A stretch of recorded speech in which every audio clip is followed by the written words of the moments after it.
Donc du Conseil constitutionnel, on parle d'un choix et 1001 questions. Je ne sais pas si Diomaye mënoon na am keneen. ku ko gën wala ku mérité place bi je ne sais pas parce que miinuma magistrature xawma leen tellement mais je sais qu'au vu du parcours de Ousmane Diagne je pense que mi ngi place am.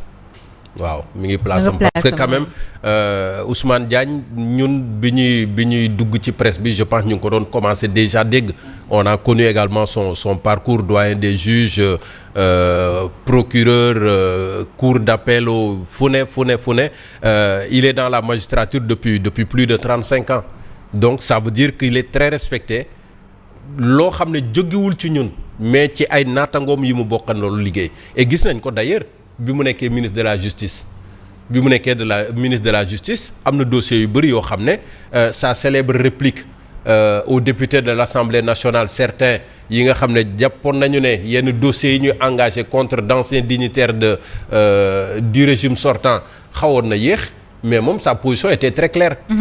bu kenn compter ci moom pour mu mettre la pression sur quelque magistrat que ce soit parce que yoon dafa war a am nu mu doxee. et moom loolu la jàpp ne noonu la yoon war a doxee donc la justice de la politique wala la justice des hommes politiques n'est pas le temps des hommes politiques n'est pas le temps de la justice et je pense que côté boobu Ousmane Diagne s'était déjà signalé et il avait marqué son territoire et d'ailleurs ñu bëri jàppoon nañ ne sax du yàgg ci gouvernement bi parce que position yi mu doon am la ni yëf yi doon tëddee la au rythme de ce que voulait Pastef moom en tant qu'autorité administrative personne morale am na yoo xam ne mënu ko nangu d'autant plus que ay naatangoom ci boppam waxal nañ ko ne Ousmane Diagne il est incorruptible Ousmane Diagne ci jamonoy Abdoulaye Wade Ousmane Diagne ci jamonoy Macky Sall ñu koy bëgg defloo yenn yi mu bañ parce que moom dafa jàpp ne yoon dafa war a am nu mu doxee noonu lay doxee donc kooku boo ko nee kaay nga nekk conseil constitutionnel non seulement nekk fa mais nga jiite ko je pense qu'on ne pouvait pas avoir mieux. Compte tenu de son expérience, compte tenu de son intransigeance, compte tenu également de ses qualités te xam na bu baax les rouages de la justice.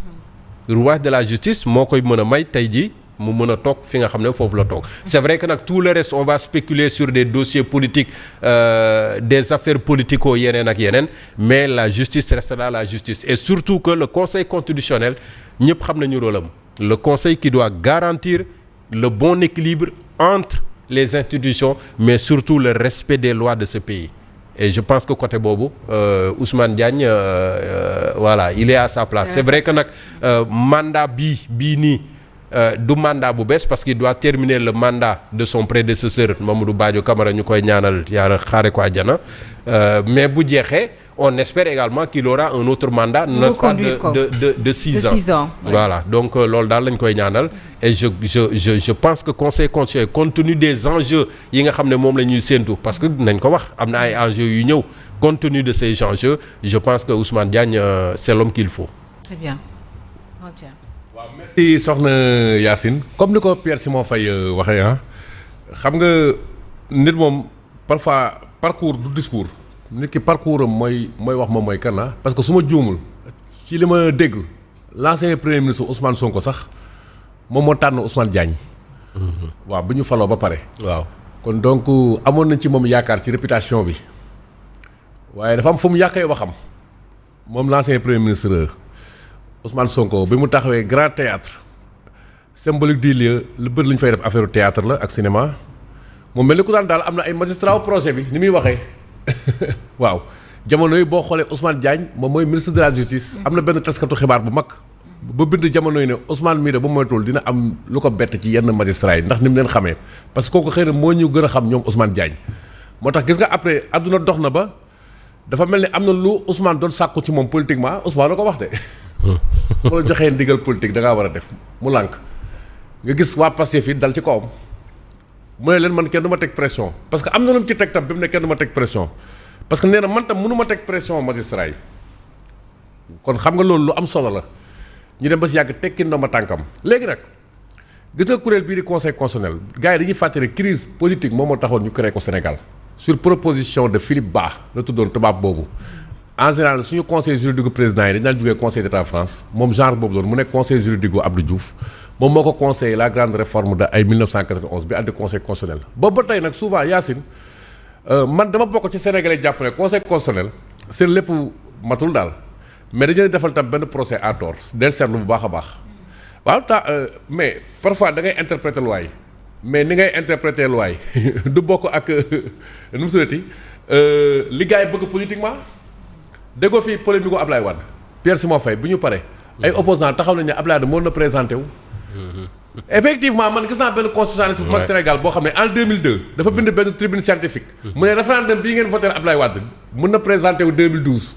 mu dem ba si yàgg am coow ak Ablaye Wade nekk ci bopp combat wu contre le troisième mandat de Ablaye Wade. c' est ça tam le problème du Sénégal ay universitaires yoo xam ne disposés à changer lorsque les vents et variations de la fortune l'existent d'eux ak yeneen affaire donc man je crois que peut-être leen entaché mooy polémique gu supposé corruption bi doon wax. ci bee passé am na wala amul xamuñu donc Ousmane Diagne tey qui a le physique de l'emploi la tête de l'emploi tey c'est l'histoire qui choisit encore les hommes dont il a besoin je crois comme disait Hegel pour mu redorer le blason je ne dirais pas terni du conseil constitutionnel en tout cas waaw kuréel la daal boo xam ne yàgg na am coow mais moom nag l'identité d'un homme c'est son itinéraire. ku xool itinéraire fi mu jaar man je crois que il est l'homme qu'il faut à la place qu'il sied du ñàkk nag ay interprétation politique. Très bien. parce que premier ministre wax na ci ëllëg sa ñu nommé ko dina am ay interprétation mais je crois que daal man rafet naa njort ci ki la di Ousmane Diagne. bien alors Younoussa. waaw kon Simon ak Thierno nu ñu waxee rek c'est ça quoi. Daanaka ils ont tout résumé sur le parcours de l'homme c'est l'homme qu'il faut à la place qui sied Ousmane Diagne ci Ablaye Wade ba ci nguuru Diomaye Faye il a tenu tête il a toujours voulu que la magistrature soit indépendante il a travaillé pour ça parce que on se rappelle du temps de Ablaye Wade moo waxoon ni je ne suis pas le procureur du gouvernement. Voilà, c'est juste pour montrer que c'est un homme vraiment rigoureux dans le travail, qui est indépendant et qui a toujours travaillé pour l'indépendance également de la justice et il l'a montré. Donc, sa nomination au Conseil constitutionnel, c'est une bonne chose. On espère qu'il va apporter, comme Simon l'a dit, relever les défis qui va se dresser devant lui. Et ñu wàññi tuuti rek mooy. Voilà, parfois le Conseil constitutionnel on lui saisit sur des choses très importantes voilà ils sont incompétents voilà seen incompétence yenn dossiers yi voilà loolu tamit war nañu ko wàññi bu baax a baax en attendant voilà ñuy appliquer les assises sur la justice parce que le Conseil constitutionnel doit sauter pour devenir la Cour constitutionnelle. Mais Ousmane Diagne moom franchement c'est l'homme qu'il faut à la place qu'il faut même si comme l'a dit Thierno les interprétations politiques ne vont pas manquer si on fait la corrélation ak lu xew ci week-end bi avec sa nomination le lendemain et le lundi les interprétations politiques ne vont pas manquer mais pour l'instant vraiment le président de la République a fait le bon choix un bon casting. C'est bien. Siko.